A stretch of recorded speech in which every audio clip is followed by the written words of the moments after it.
everyone, welcome back to the channel. If you're trying to make sense of what's really going on with the Federal Reserve, interest rates, inflation, and why the market feels like it's walking on eggshells, this is the episode you don't want to miss, because the next 48 hours could reshape everything from mortgage rates to stock prices to the 2025 economic outlook. We're heading into one of the most pivotal Fed meetings in recent memory, not because they're expected to cut rates. Spoiler, they're not. But because of what they'll reveal about the rest of this year.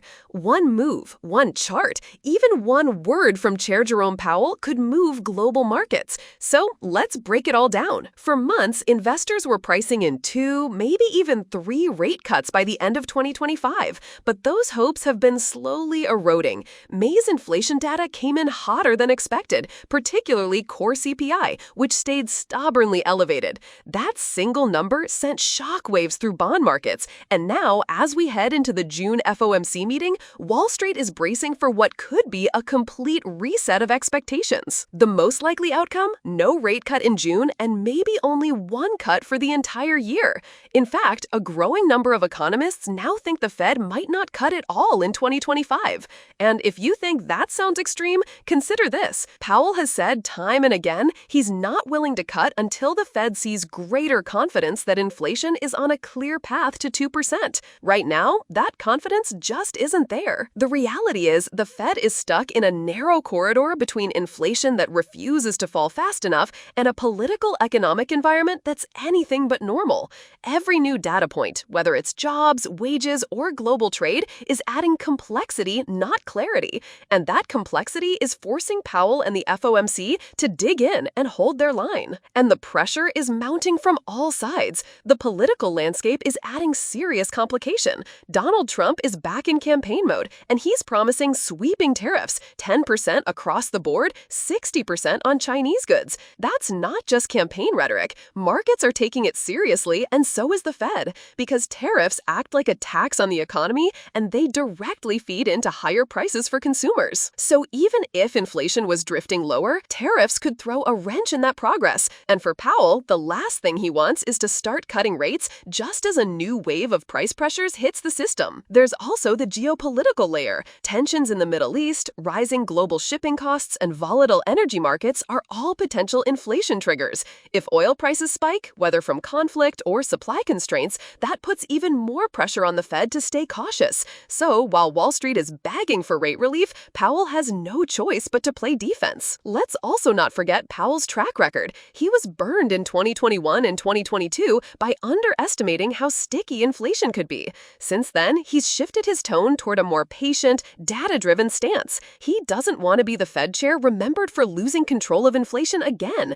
And frankly, with the labor market still relatively strong, there's not much urgency to pivot, at least not yet. Now, let's talk about what actually happens this week. The Fed is almost certain to hold the federal funds rate steady, but the real news will come from the updated Summary of Economic Projections, the infamous dot plot. That chart, which shows each Fed official's expectations for future rates, could reveal a big downgrade in the number of cuts expected this year. Back in March, the median forecast was for 3 cuts in 2025. By Wednesday, that could drop to 1 or 0. That may not sound like a big deal, but it is, because the dot plot doesn't just show expectations, it sets the tone for financial markets. If traders see fewer cuts, yields will jump, stocks could wobble, and borrowing costs will stay higher for longer, which means more pressure on housing, credit, and consumer spending. And then there's Powell's press conference. Every word he says will be dissected. Will he sound hawkish, focused on fighting inflation, or will he leave the door open to a potential cut later this year if the data turns?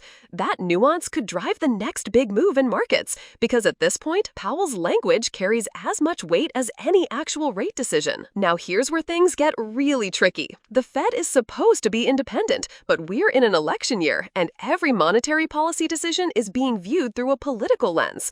If Powell cuts rates, he'll be accused of helping the incumbent. If he holds too long, he'll be blamed for slowing the economy. And all of this is unfolding as his term winds down in early 2026. So whatever the Fed does now will define Powell's legacy. There's also the issue of financial stability. Corporate debt levels have surged over the past 3 years. Many companies refinanced during the ultra-low rate era, but those maturities are coming due. If rates stay elevated through 2025, survive, it could expose weaker balance sheets. We've already seen signs of strain in sectors like commercial real estate and small-cap credit.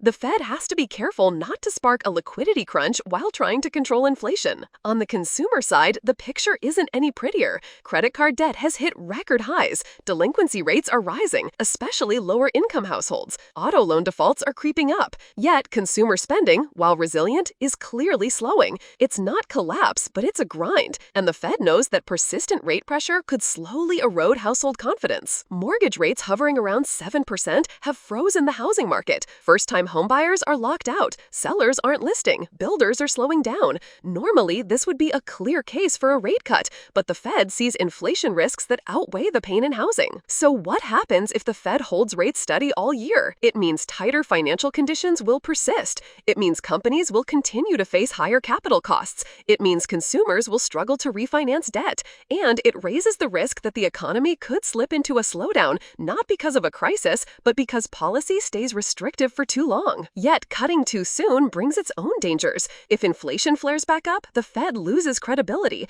And that's perhaps Powell's biggest fear, repeating the mistakes of the 1970s when premature easing led to a second wave of inflation that took a decade to fix. So, the Fed's strategy is clear. Wait, watch, and be ready to act, but only when the data truly supports it. That might frustrate investors. It might frustrate Washington. But from Powell's perspective, preserving long-term price stability is more important than short-term market reactions. There's one more layer to consider: global dynamics. Other central banks are already moving. The European Central Bank just cut rates. Canada, Switzerland, even the Bank of England are signaling readiness to follow. If the Fed stands pat while others ease, the dollar strengthens. That hurts exports, compresses corporate earnings, and tightens financial conditions even more. So, while the Fed doesn't target the exchange rate, it can't ignore the global ripple effects. Meanwhile, market psychology is shifting. The soft landing narrative is being tested. Investors are no longer confident that disinflation will glide us gently toward recovery.